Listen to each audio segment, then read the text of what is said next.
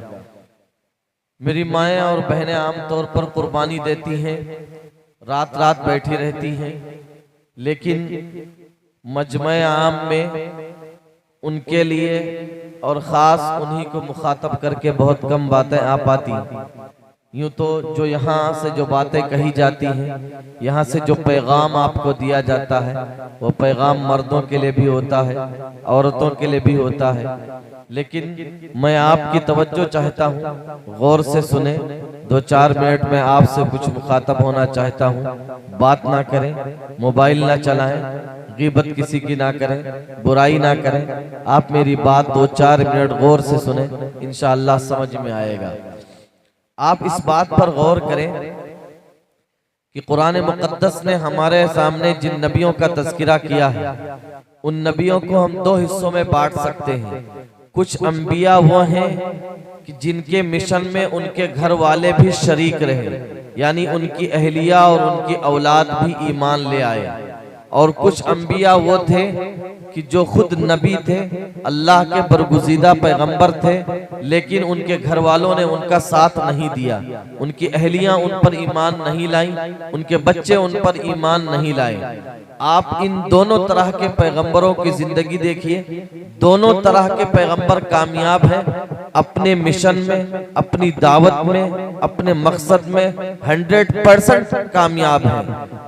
यहाँ तक कि वो अंबिया जो इस दुनिया में आए, जिन पर एक आदमी भी ईमान नहीं लाया, वो भी अपने मिशन में मुकम्मल तौर पर कामयाब हैं। लेकिन अगर हम नतीजों को देखें तो जिन अंबिया के घर वाले, जिन अंबिया की अहलिया और उनके बच्चे उन पर ईमान लाए, उनका मिशन बहुत तेजी से बढ़ा है, पानी की तरह बढ़ा है, सैलाब की तरह आगे बढ़ा है। और वो अंबिया जिनके घर वाले, जिनके बच्चे उनके मिशन में शरीक नहीं हुए, उनका कहना उन्होंने नहीं माना, वो अंबिया अपने मिशन में कामयाब हैं। वो अंबिया अपने मिशन में 100% कामयाब हैं, लेकिन उनकी दावत का जो फैलाव होना चाहिए, उनकी दावत का जो बहाव होना चाहिए, वो बहाव इतनी तेजी से नहीं बढ़ा। मैं 2 नबियों का तज़किरा आपके सामने करता हूँ। नंबर 1, हजरत नूह अलैहिस्सलातु वस्सलाम। हजरत नूह अलैहिस्सलातु वस्सलाम ने 950 साल तक तबलीग की है। उनके सामने कई नस्लें आईं और चली गईं, लेकिन हजरत नूह अलैहिस्सलातु वस्सलाम की बीवी हजरत नूह अलैहिस्सलातु वस्सलाम पर ईमान नहीं लाई थी। हजरत नूह का बेटा आप पर ईमान नहीं लाया था, जिसका नतीजा ये हुआ कि हजरत नूह की दावत 950 साल में जितनी फैलनी चाहिए थी, आपकी दावत को जो कुव्वत मिलनी चाहिए थी, जो शादाबी मिलनी चाहिए थी, जो रवानी मिलनी चाहिए थी, वो रवानी ना मिल सकी। हजरत लूत अलैहिस्सलातु वस्सलाम हजरत इब्राहिम अलैहिस्सलातु वस्सलाम के भतीजे हैं, रिश्तेदार हैं, नबी हैं, लेकिन इनकी अहलिया इन पर ईमान नहीं लाई। इनकी अहलिया हजरत लूत के मिशन में शरीक नहीं हुई, हजरत लूत की दावत में शरीक नहीं हुई। हजरत लूत के ओढ़ने और बिछौने को उन्होंने अपना ओढ़ना और बिछौना नहीं बनाया, जिसके नतीजे में आप तारीख पढ़ें तो हजरत लूत अलैहिस्सलातु वस्सलाम पर ईमान लाने वालों की तादाद भी बहुत बड़ी नहीं मिलती है। दूसरी तरफ वो अंबिया हैं जिनके मिशन में उनकी घरवाली भी शरीक नहीं, उनका दावती मिशन बहुत तेजी से बढ़ा और बहुत उसने तरक्की की। आप ले लीजिए जिंदगी हजरत इब्राहिम अलैहिस्सलातु वस्सलाम की। हजरत इब्राहिम अलैहिस्सलातु वस्सलाम नबी हैं, आपको नबी बनाया गया। आपके इस दावती मिशन के में, नबूवत के इस मिशन में आपकी 2 अहलिया थी, हजरत सारा और हजरत हाजरा, दोनों ही आपके साथ शरीक रही। चुनांचे हजरत इब्राहिम अलैहिस्सलाम को इतनी मजबूती मिली कि आपने अपने माँ बाप से टक्कर ले ली, अपने घर बार को छोड़ दिया, बादशाह वक्त के सामने खड़े हुए, आग में छलांग लगा दी, अपना वतन छोड़ दिया, आकर मुल्क शाम में आबाद हुए, जिसका नतीजा ये हुआ कि एक अहलिया मुल्क शाम में रही और एक अहलिया मक्के चली गई। एक ही नबी की 2 बीवियां हैं और 2 खित्ते आबाद हुए, इसलिए कि इब्राहिम के मिशन में उनकी बीवी भी शरीक है। हजरत इब्राहिम अलैहिस्सलातु वस्सलाम की अहलिया हजरत सारा मुल्क शाम में रही, उनके बतन से हजरत इसहाक अलैहिस्सलातु वस्सलाम पैदा हुए। उन्होंने बैतुल मक़दिस की तामीर की और क़िबले अव्वल की बुनियाद डाली। हजरत हाजरा को आपने मक्का मुअज़्ज़मा में छोड़ा, उनके बतन से हजरत इस्माइल अलैहिस्सलातु वस्सलाम पैदा हुए और क़िबले सानी यानी काबतुल्लाह की तामीर 9 हजरत इब्राहिम और हजरत इस्माइल अलैहिस्सलातु वस्सलाम ने की। हजरत इस्माइल नबी हैं, उनके घर वाले यानी उनके अहलिया उनके नबूवत के मिशन में शरीक हैं। तो हजरत इब्राहिम अलैहिस्सलातु वस्सलाम ने बादशाह वक्त से टक्कर लिया, घर बार छोड़ दिया, अपने माँ बाप से टक्कर लिया, लेकिन अपने दावती मिशन से पीछे नहीं हटे। इसका नतीजा निकला कि उनका दावती मिशन पानी के रवानी की तरह बहा। आप जिंदगी ले सकते हैं हजरत मूसा अलैहिस्सलातु वस्सलाम की। हजरत मूसा अलैहिस्सलातु वस्सलाम की अहलिया हजरत शुएब अलैहिस्सलातु वस्सलाम की बेटी हैं, वो आपके साथ आपके मिशन में शरीक हैं। आपको मालूम है कि हजरत मूसा का मुकाबला दुनिया के बदतरीन इंसान से है, फिरौन से है, उस शख्स से है जिसने अपने बारे में कह रखा था अना रब्बुकुमुल आला, मैं ही सबसे बड़ा परवरदिगार हूँ। हजरत मूसा अलैहिस्सलातु वस्सलाम का मुकाबला उनसे था।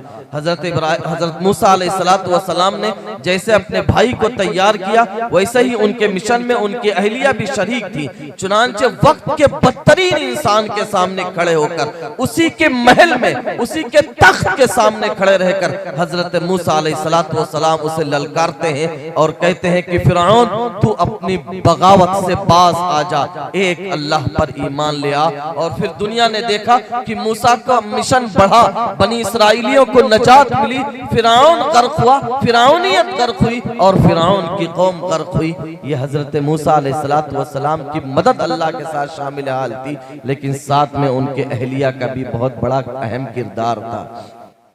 हमारे और आपके आका ताजदार बतहा अहमद मुज्तबा मोहम्मद मुस्तफ़ा सल्लल्लाहु अलैहि वसल्लम ने जब नबूवत का ऐलान किया तो हम मकतब में बच्चों को तो यूं याद करा देते हैं कि मर्दों में सबसे पहले हजरत अबू बकर ईमान ले आए, गुलामों में ज़ैद इब्न हारिसा ईमान लाए, बच्चों में हजरत अली इब्न अबी तालिब ईमान लाए और बांदियों में हजरत उम्मे ऐमन ईमान लाई, औरतों में सबसे पहले हजरत खदीजा ईमान लाई। लेकिन अगर आप तारीख पढ़ें, जनाबे मोहम्मद रसूलुल्लाह सल्लल्लाहु अलैहि वसल्लम की बात की सबसे पहले अगर किसी ने तस्दीक की है तो एक औरत साथ ने तस्दीक की है, हमारी और आपकी माँ हजरत खदीजा रजी अल्लाह तआला अन्हा पहले दिन से जनाबे मोहम्मद रसूलुल्लाह सल्लल्लाहु अलैहि वसल्लम के मिशन में हजरत खदीजा शरीक रही हैं। एक औरत नबी के मिशन में शरीक रही है और वो औरत आपकी अहलिया मोहतरमा है, आपकी ज़ौजे मोहतरमा है, जिसका नतीजा ये निकला कि जब पूरा मक्का आपको धुतकारता था हजरत खदीजा आपको सीने से लगाते थी, जब पूरा मक्का आपके ऊपर धूल डालता था हजरत खदीजा आपके ऊपर मोहब्बत के फूल डालती थी, जब पूरा मक्का आपको सताता था हजरत खदीजा आपको दिलासा और तसल्ली देती थी, जब पूरा मक्का आपका बाइकाट करता था हजरत खदीजा आपके कदमों में अपना मालो दौलत लाकर रख दिया करती थी। जनाबे मोहम्मद रसूलुल्लाह सल्लल्लाहु अलैहि वसल्लम की कदम कदम पल पल की साथी अगर बनी है तो एक औरत साथ बनी है हजरत खदीजा रजी अल्लाह तआला अन्हा। फिर जनाबे मोहम्मद रसूलुल्लाह सल्लल्लाहु अलैहि वसल्लम ने औरतों के अंदर बेदारी पैदा करने के लिए, शऊर पैदा करने के लिए, एहसास पैदा करने के लिए औरतों को आपने खास तौर पर मुखातब बनाया। हफ्ते में एक दिन मुतय्यन किया था जिसमें औरतों की तालीम हुआ करती थी और जनाबे मोहम्मद रसूलुल्लाह सल्लल्लाहु अलैहि वसल्लम के उलूम की जानशीन, आपके उलूम की वारिस हजरत आयशा रजी अल्लाह तआला अन्हा तैयार हुई, जो औरतों के लिए खुशखबरी की बात है कि वो भी और एक औरत थी लेकिन नबूवत के उलूम की अमीन है और हजरत आयशा के उलूम के दो वारिस है, एक मर्द है और खुशकिस्मती की बात है कि एक औरत है। मर्दों में हजरत उर्वा इब्न जुबैर हजरत आयशा के उलूम के वारिस है, औरतों में हजरत अमरा बिन्त अब्दुर्रहमान जो असद बिन जुरारा की पोती है वो आपके उलूम की वारिस है। फिर औरतों के अंदर वो तब्दीली आई, वो बदलाव आया, वो बेदारी पैदा हुई, वो शऊर पैदा हुआ, वो एहसास पैदा हुआ, इल्म की वो लगन पैदा हुई, इल्म की चाशनी पैदा हुई, इल्म की ललक पैदा हुई, इल्म की चाहत पैदा हुई कि पूरे मक्के में औरतों की, मदीने में औरतों की गूंज थी। हजरत उमर इब्न अल-खत्ताब रजी अल्लाह तआला अन्हु वक्त के अमीरुल मोमिनीन हैं, वो उमर जो सुसरे रसूल हैं, वो उमर जिनकी हुकूमत इतने बड़े रकबे में थी जितने बड़े रकबे में आज 15 आजाद मुल्क आबाद हैं, वो उमर जिनके बारे में अल्लाह के नबी ने कहा था अगर मेरे बाद नबूवत का सिलसिला चलता तो उमर इतने काबिल थे कि उनको नबी बना दिया जाता, वो उमर जिनको देखकर शैतान भी रास्ता बदल दिया करता था, वो उमर जो हाफिज़े कुरान थे, वो उमर जो कातिबे वही थे, वो उमर जो फहीम कुरान थे। हजरत उमर एक तकरीर करते हैं मदीना मुनव्वरा के अंदर और लोगों से कहते हैं कि लोगों औरतों का महर ज्यादा मुतय्यन ना करो, बहुत बढ़ा चढ़ाकर महर ना बांधो। हजरत उमर ने तकरीर कर दी। जब उतरकर वापस आने लगे दरवाजे पर एक कुरैशी औरत ने हजरत उमर को रोक लिया, कहा अमीरुल मोमिनीन जवाब दीजिए, ये जो आपने तकरीर की है कि औरतों का महर ज्यादा नहीं होना चाहिए, ये कुरान और हदीस से आपने ये बात कही है या आपकी अपनी बात है? हजरत उमर ने कहा कि मैंने कुरान हदीस से ये बात नहीं कही है। तो उस औरत का जवाब सुनिए, वक्त के अमीरुल मोमिनीन से मुखातब है। वो औरत कहती है कि अय अमीरुल मोमिनीन, तुम्हारी हिम्मत कैसे हुई, जुरात कैसे हुई कि आपने इतनी बड़ी बात अपनी तरफ से कह दी? फिर उसके बाद उस औरत ने कहा, अल्लाह ताला की किताब तो हमारे बारे में कहती है कि महर ज्यादा होना चाहिए। अमीरुल मोमिनीन ने कहा कि किताब में कहाँ ये लिखा है, कुरान में कहाँ लिखा है? फिर उस औरत ने हवाला दिया, कुरान कहता है व इन आतैतुम इहदाहुन्ना किंतारन फला ताखुजू मिनहु शैआ, जिसका तर्जुमा आप मुहावरी यूं भी कर सकते हैं कि अगर आपने औरतों को ढेरों सारा माल दे रखा हो तो तलाक के बाद वो माल वापस ना लिया जाए। तो अगर औरतों को ढेरों सारा माल दिया जा सकता है, इसका मतलब उनका महर ज्यादा हो सकता है। अमीरुल मोमिनीन ने कहा ये मेरी गलती थी। मिंबर पर वापस तशरीफ लाए और कहा कि आज एक औरत जात ने वक्त के अमीरुल मोमिनीन की इस्लाह फरमाई है। ये औरतों के अंदर बेदार मगजी थी, जिसका नतीजा ये निकला। मैं दो वाकया आपके सामने रखता हूं, एक वाकया पिछली उम्मत का, एक वाकया इस उम्मत का, कि एक औरत ने, हजरत हाजरा ने हजरत इस्माइल की तरबियत की। हजरत इब्राहिम तो मुल्के शाम चले आए थे, कभी कधार आना जाना होता था, लेकिन जब हजरत इस्माइल जवानी की दहलीज पर पहुंचे हैं, हजरत इब्राहिम ने ख्वाब देखा कि मैं उन्हें ज़बह कर रहा हूं। हजरत इस्माइल की पूरी तरबियत एक माँ की गोद में हुई है। माएँ आप सुने कि कैसे माँ तरबियत करती है। हजरत इब्राहिम ने आकर अपने उस नौनिहाल से कहा, लख्ते जिगर से कहा, नूरे नजर से कहा कि बेटा मैंने ख्वाब देखा है कि मैं तुम्हें ज़बह करता हूं, तुम्हारी क्या राय है? तो उस लड़के का जवाब सुनिए, जिसको एक माँ की गोदों ने पाला था, एक माँ की शफकतों ने जिसे सवारा था, एक माँ की ममता जिसे मिली थी। उस लड़के ने ये नहीं कहा कि अब्बा जान ये कैसा ख्वाब है, इसकी ताबीर तो कुछ और भी हो सकती है। अब्बा जान क्या आज तक दुनिया में किसी बाप ने बेटे को ज़बह किया है? अब्बा जान मैं आपके बुढ़ापे का सहारा हूँ, क्या आप अपने सहारे को तोड़ डालेंगे? नहीं, उस लड़के ने ये सब कुछ नहीं कहा। उस लड़के को एक माँ ने पाला था। उस लड़के ने कहा, अब्बा जान अगर आपको ये हुक्म मिला है कि मेरी गर्दन पर छुरी चला दें, तो आप इंतजार क्यों कर रहे हैं? चला दीजिए छुरी, मुझे आप सब्र गुजार पाएंगे, मुझे आप सब्र करने वाला पाएंगे। इतना बड़ा फैसला अगर एक बच्चा लेता है तो उसके पीछे हिकमत यह है कि उसकी माँ ने उसकी तरबियत की है, उसकी माँ ने उसकी घुट्टी में तौहीद को डाला है, उसकी माँ ने उसके रग रग में, उसके खून के हर कतरे में, उसके सांस के हर लम्हे में उसकी माँ ने तौहीद को पिरोया है, रिसालत को पिरोया था, दीन की मोहब्बत को पिरोया था। मेरी माँ, आज जब आप अपने बच्चों की तरबियत करो तो ये सोच कर तरबियत करो कि हमें जिंदगी मिली है मुहम्मदुर रसूलुल्लाह के सदक़े, हमें बच्चे मिले हैं, औलाद मिले हैं मुहम्मदुर रसूलुल्लाह के सदक़े। ये हम अपनी गोद में बच्चा पाल ही इसलिए ले रहे हैं ताकि ये मोहम्मद के नाम पर कुर्बान हो जाए सल्लल्लाहु अलैहि वसल्लम, ताकि ये दीन के नाम पर अपने आप को पेश कर दे, ताकि ये अकीदे के नाम पर अपने आप की कुर्बानी दे दे, और ताकि ये ला इलाहा इल्लल्लाह मुहम्मदुर रसूलुल्लाह सल्लल्लाहु अलैहि वसल्लम के नाम पर कट मरे। एक वाकया दूसरा जो मैंने वादा किया था, एक नाम है हजरत हबीब इब्न ज़ैद अंसारी रजी अल्लाह तआला अन्हु का।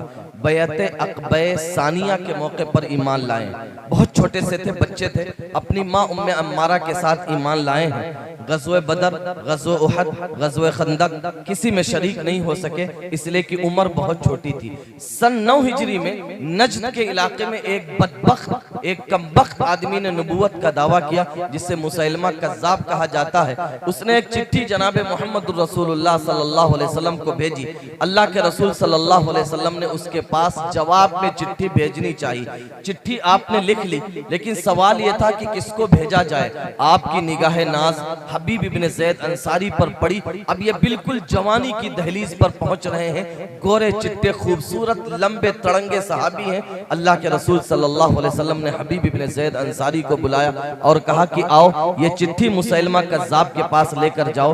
हजरत हबीब इब्ने ज़ैद सवारी पर सवार हुए और नज्द के इलाके में पहुंचे हैं। जब मुसैलमा कज़्ज़ाब ने नबी की चिट्ठी को देखा तो उसे गुस्सा आ गया। उसने हबीब इब्ने ज़ैद को के बारे में हुक्म दिया कि इसके हाथ में हथकड़ियां डाल दी जाएं, पैर में बेड़ियां डाल दी जाएं और गले में तोक डाल दिया जाए। कल अगले दिन जब मेरा दरबार लगेगा तो इसको पेश किया जाएगा। चुनांचे हबीब इब्ने ज़ैद अंसारी को कैद कर दिया गया। अगले दिन जब मुसैलमा कज़्ज़ाब का दरबार लगा, ईमान वालों ईमान सुनो, मेरी माओ तरबियत सुनो कि तरबियत क्या होती है।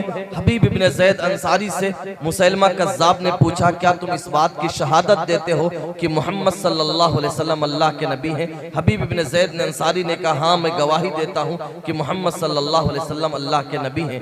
तो मुसैलमा कज़्ज़ाब ने क्या कहा, तुम इस बात की भी शहादत देते हो कि मुझे भी नबूवत में शरीक किया गया है? हबीब इब्ने ज़ैद अंसारी रज़ी अल्लाह ताला अन्हु ने कहा, मुझे सुनाई नहीं देता। उसको बहुत गुस्सा आया कि अभी 1 मिनट पहले मेरी बात सुन ली थी, अब इनको सुनाई नहीं दे रहा है। उसने गुस्से में आकर हबीब इब्ने ज़ैद अंसारी के जिस्म का एक टुकड़ा काटा और जमीन पर फेंक दिया। अब जंजीरों में जकड़े हुए हबीब इब्ने ज़ैद अंसारी तड़प रहे हैं, उधर जमीन पे टुकड़ा तड़प रहा है। फिर उसने दूसरी बार यही सवाल किया। हबीब इब्ने ज़ैद अंसारी का दूसरी बार यही जवाब था। हजरत हबीब इब्ने ज़ैद अंसारी के जिस्म का दूसरा टुकड़ा काटा गया, फिर तीसरा टुकड़ा काटा गया। इसी तरह करते करते हजरत हबीब इब्ने ज़ैद अंसारी को दर्दनाक तरीके पर शहीद कर दिया गया। और सीरत निगारों ने लिखा है कि जैसे हम लोग बकरे के जिस्म से खाल खींचते हैं, ऐसे हबीब इब्ने ज़ैद अंसारी के जिस्म से उनकी खाल खींच ली गई। जब इनकी इस दर्दनाक शहादत की खबर इनकी बूढ़ी माँ उम्मे अम्मारा रज़ी अल्लाह ताला अन्हा के पास पहुंची है, तो इनकी माँ ने क्या जवाब दिया? मेरी माँ और बहनों सुनिए, उस बूढ़ी माँ ने क्या कहा। उस माँ ने कहा, लिमिस्लि हाज़ल यौमि अर्ज़अतहु, आज ही के दिन के लिए तो मैंने इसे दूध पिलाया था। बचपन में ये नबी सल्लल्लाहु अलैहि वसल्लम के हाथ पर ईमान लाया था और आज इसने नबी की गुलामी का हक अदा कर दिया। तो मेरी माँ और बहनों, आप अपने अंदर बेदारी पैदा करें, आप खुद जानकार बने, आप अपने बेटे के लिए एक जानकार बहू का इंतखाब करें, आप अपनी बेटी के लिए एक जानकार शौहर का इंतखाब करें। फिर उनकी गोद में जो बच्चा पलेगा, जो बढ़ेगा और वो बच्चा जो परवान चढ़ेगा, उसके रग रग में, खून के हर हर कतरे में तौहीद का नशा होगा, तौहीद की अमानत होगी। इसलिए आप अपने घरों में इसका माहौल बनाए। जाहिर सी बात है, जिनकी उम्र निकल गई, जो पढ़ नहीं सकती, उनके लिए बहुत आसान तरीका है कि आप जैसे 24 घंटे अपने बच्चों के खाने की फिक्र करती हैं, उनके लिबास की फिक्र करती हैं, उनके स्कूलिंग की फिक्र करती हैं, उनके पढ़ने और उड़ने के लिए फिक्र करती हैं, ऐसे दिन में 24 घंटे में कोई 10 मिनट का वक्त मुतय्यन कीजिए। आप तमाम बच्चों और बच्चियों को बैठाइए, खुद भी बैठिए और वहाँ कोई सीरत की किताब पढ़िए, सहाबिया की किताब पढ़िए। आप उस मजमे में पढ़िए कि हजरत सुमैया कौन थी। आप उस मजमे में उन्हें बताइए कि हजरत अम्मार और यासिर कौन थे।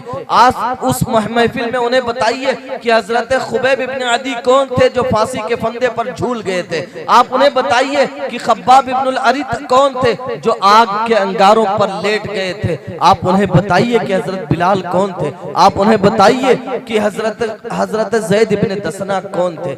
आप 10 मिनट का वक्त निकालिए, सीरत की और दीन की कोई किताब पढ़िए ताकि आपके घरों में दीन का माहौल बना रहे। उम्मीद है कि मेरी माएँ और बहनें इस पर अमल करेंगी। दूसरी बात जो मैंने कही थी, अब तो नींद आपको आ रही होगी, 5 मिनट में आपकी बात मैंने जो अपनी बात खत्म करता हूँ। मैंने खुतबे में एक रिवायत पढ़ी थी, उसमें अल्लाह के रसूल सल्लल्लाहु अलैहि वसल्लम ने फरमाया है, अगर 4 चीजें तुम्हारे अंदर मौजूद हैं, दुनिया का सारा मालो मता, दुनिया की सारी दौलत, दुनिया की सारी जायदाद, दुनिया का सारा खजाना अगर तुमसे जाता है तो जाता रहे, कोई फर्क फर्क नहीं पड़ता। अगर ये 4 बातें मौजूद हैं तो समझो कि तुम वक्त के बादशाह हो, तुम दुनिया में शहंशाह हो, तुम्हें किसी चीज की कोई कमी नहीं है। उन 4 बातों में से सबसे पहली बात आपने फरमाई थी हिफ्ज़ु अमानतिन, अमानतदारी और अमानत की हिफाजत, अमानत की पासदारी, अमानत की अदायगी का इतना एहतिमाम होना चाहिए। जनाबे मोहम्मद रसूलुल्लाह सल्लल्लाहु अलैहि वसल्लम जब हिजरत करके मदीना मुनव्वरा तशरीफ ले जा रहे हैं, रात की तारीकी है, दुश्मनों ने आपका घर घेर रखा है, उन्हीं दुश्मनों की कुछ अमानतें आपके पास मौजूद हैं। जनाबे मोहम्मद रसूलुल्लाह सल्लल्लाहु अलैहि वसल्लम ने हजरत अली को अपने बिस्तर पर बिठाया और उनसे कहा कि अली देखो, ये जिन लोगों ने मेरे घर का मुहासरा कर रखा है मुझे मारने के लिए, ये उन्हीं की अमानतें हैं। कल इनकी अमानतें इनको वापस देकर मदीना मुनव्वरा वापस आ जाना। आपने हजरत अली की जान को खतरे में डाला है अमानत की हिफाजत के लिए, अमानत की पासदारी के लिए। अमानत का एक मफहूम तो ये है कि आपके पास कोई सामान रखा जाए, जब उसका मुतालबा हो तो आप चूं का तू वापस कर दे। उलमा ने लिखा है आला दर्जे की अमानत ये है कि आपके पास अगर पैसे रखे गए हैं तो पैसे जो रखे गए हैं उसके नोट भी वही होने चाहिए, नोट में भी कोई तब्दीली नहीं आनी चाहिए।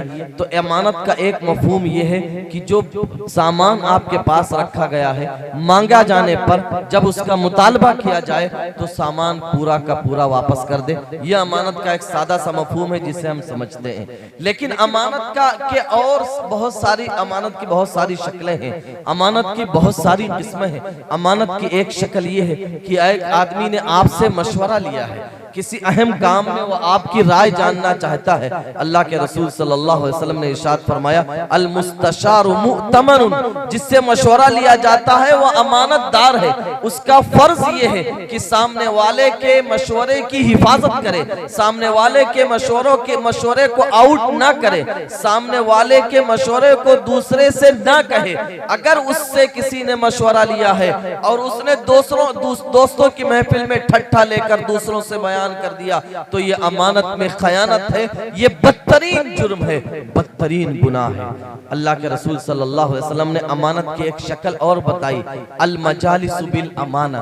आमतौर पर हम 4 लोग बैठकर बातें कर रहे हैं और वो चारों लोग ये चाह रहे हैं कि हमारी मजलिस की ये बात बाहर उठकर ना जाए, तो अब ये बात अमानत है। लिहाजा उन 4 लोगों में से अगर कोई एक आदमी उठकर बाहर जाता है और उसने ये वो बात किसी और से कह दी या कह देता है तो फिर ये अमानत में खयानत है। इसलिए मजलिस की बात मजलिस तक ही रहना चाहिए, मजलिस के बाहर नहीं पहुंचना चाहिए। अमानत की एक शक्ल ये है कि आपसे एक आदमी खड़े होकर बात कर रहा है, लेकिन वो उसने आपसे ये नहीं कहा है कि मेरी बात की हिफाजत करना, बस ये बात करते वक्त इधर उधर देख रहा है, तो उसका इधर उधर देखना ये इस बात की अलामत है कि वो अपनी बात की हिफाजत करना चाहता है।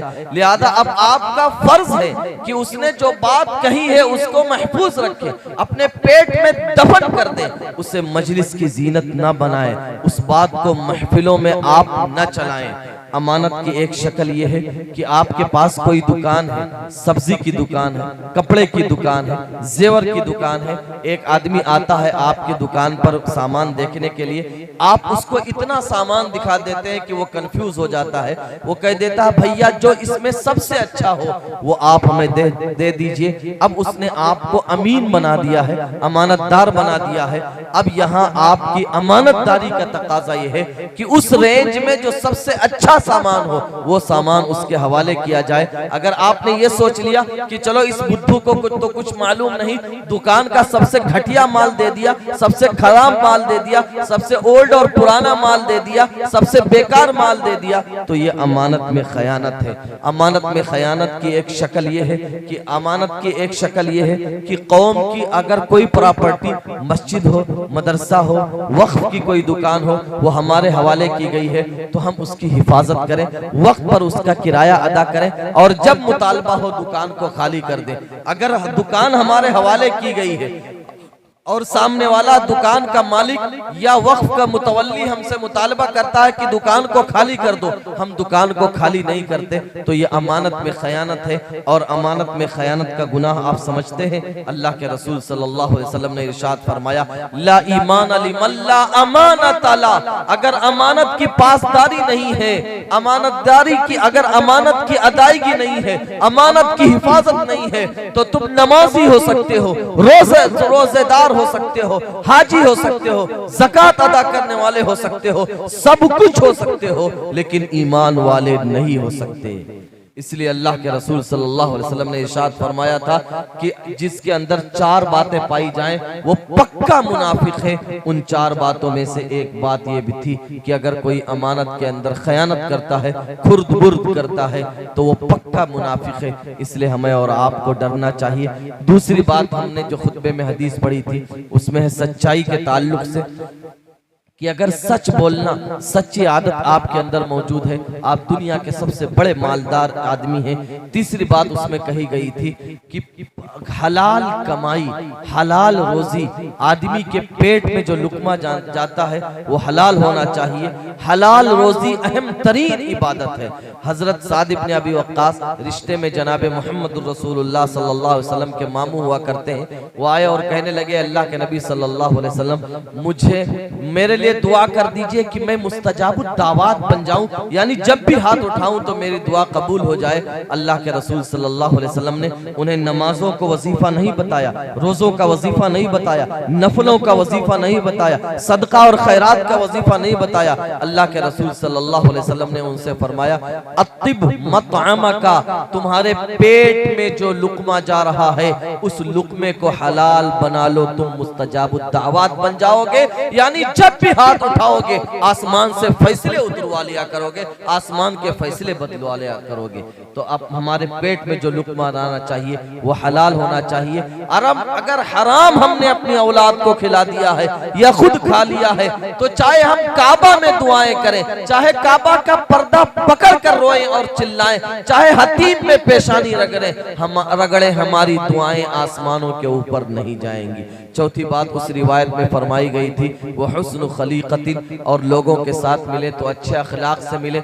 अच्छे अखलाक का मतलब आमतौर पर हम समझते हैं सॉरी बोल दे, थैंक यू बोल दे, हाय बोल दे, हेलो बोल दे, ये भी अच्छे अखलाक में आता है। अच्छे अखलाक का मतलब 3 चीजें होती है। नंबर 1 कफुल अज़ा, हम दूसरों को तकलीफ ना पहुंचाएं, ये अच्छे अखलाक है। हमने रास्ते में नाली बहा दी, हम रास्ते में अपनी गाड़ी खड़ी कर देते हैं, रास्ते में हमने ओटला निकाल दिया, ये अच्छे अखलाक नहीं, हम लोगों को तकलीफ पहुंचा रहे हैं। रास्ते में अपने जानवर, हमने अपना जानवर बांध दिया, गुजरने वालों को और नमाजियों को वो जानवर तकलीफ देता है, ये अच्छे अखलाक नहीं है। दूसरी बात, वक्त नहीं है कि मैं आपसे इस पर तफसील से गुफ्तगू करता। दूसरी बात आपने फरमाई वबज़लुल मारूफी, और लोगों को तकलीफ से बचाओ। दूसरे नंबर पर जो तुमसे हो सकता है वो करो। अगर रास्ते से तकलीफ दे चीज को हटा सकते हो तो हटा दो। अल्लाह के रसूल सल्लल्लाहु अलैहि वसल्लम ने इरशाद फरमाया, मैंने एक आदमी को देखा कि वो जन्नत की नेमतों के मजे ले रहा है। उसने काम सिर्फ ये किया था कि रास्ते में एक टहनी और शाख पड़ी थी जो लोगों को तकलीफ दे रही थी, उसने उस शाख को उठाकर दूर फेंक दिया था, जिसके नतीजे में उसे जन्नत मिल गई थी। कितना आसान काम है। आप जा रहे हैं, जूता पहने हुए हैं, कोई पत्थर पड़ा है, आप मार दें, किनारे चला जाए। कोई गंदगी पड़ी है, आप कोई चीज उठाकर उस गंदगी को किनारे कर दें। तो आप भलाई करें, लोगों के साथ नरमी करें, सलाम करें, मदद करें, हेल्प करें, ये अच्छे अखलाक है। अच्छे अखलाक का तीसरा दर्जा है वह तलाक़त वजहिन, जब भी किसी से मिले खंदा पेशानी से मिले। यार देखिए, जब आप किसी से मिलते हैं 3 तरह की इबादत होती है। नंबर 1, आप सलाम करेंगे, सलाम पर आपको 30 नेकियां मिलेंगी। नंबर 2, आप मुसाफा भी कर लेंगे, तो जिस तरह से पतझड़ के मौसम में दरख्तों से पत्ते झड़ते हैं, ऐसे ही जब 2 मुसलमान मुसाफा करते हैं तो उनके आपस के गुनाह गिरते हैं। दूसरी रिवायत में अल्लाह के रसूल सल्लल्लाहु अलैहि वसल्लम ने इरशाद फरमाया, जब दो मुसलमान मुसाफा करते हैं तो हाथ के जुदा होने से पहले उन दोनों की मग़फ़िरत कर दी जाती है। तो एक तो सलाम का सवाब मिलता है, दूसरे मुसाफा का सवाब मिलता है, और तीसरे जब आप उससे सलाम करेंगे तो मुस्कुरा दीजिए। और मुस्कुराना क्या है? तबस्सुमुका फी वजहि अखीका लका सदक़तुन, आप अपने भाई से मुस्कुरा कर मिल रहे हैं, ये भी तो एक सदका है। ये तीन नेकी आप बैक वक्त कर सकते हैं। तो अल्लाह के रसूल सल्लल्लाहु अलैहि वसल्लम ने फरमाया व हुस्न खलीक़तिन, जब आप किसी से मिले तो फिर हुस्न अखलाक का मुजाहरा होना चाहिए, खंदा पेशानी से मिले। अल्लाह तबारक व तआला हमें कहीं सुनी बातों पर अमल की तौफीक अता फरमाए, आपको भी कबूल फरमाए, इस मजमे को भी कबूल फरमाए, औरतों को कबूल फरमाए, इसके पीछे मेहनत करने वालों को कबूल फरमाए, और इस इदारे को दिन दोगुनी और रात चौगुनी तरक्की नसीब फरमाए। हर तरह के शर से, फितने से, फितना पर्दाजों की फितना पर्दाजी से और शरीरों के शर से इस इदारे की और इदारे में पढ़ने और पढ़ाने वालों की हिफाजत फरमाए। वमा अलैना इल्लल बलाग।